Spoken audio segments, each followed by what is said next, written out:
आज आपण पुरुषांमध्ये आढळणारे आजार बघणार आहोत.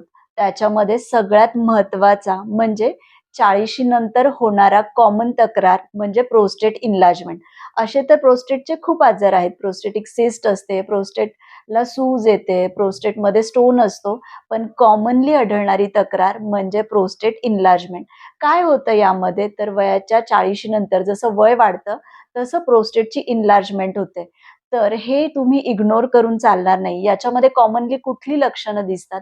तर वारंवार युरिनला जाणे, युरिन कंट्रोल न होणे, युरिनची धार वीक होणे, युरिनला आग जळजळ होणे.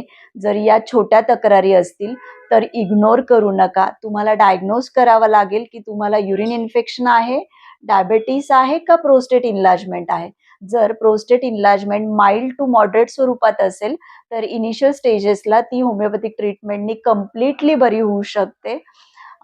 सिव्हिअर जर प्रोस्टेट वाढलं, तर मग मात्र सर्जरीची गरज पडते. तर वेळेतच उपचार घेतले, तर तुमचे प्रोस्टेटचे आजार अगदी थोड्याच कालावधीत पूर्णपणे बरे होतील.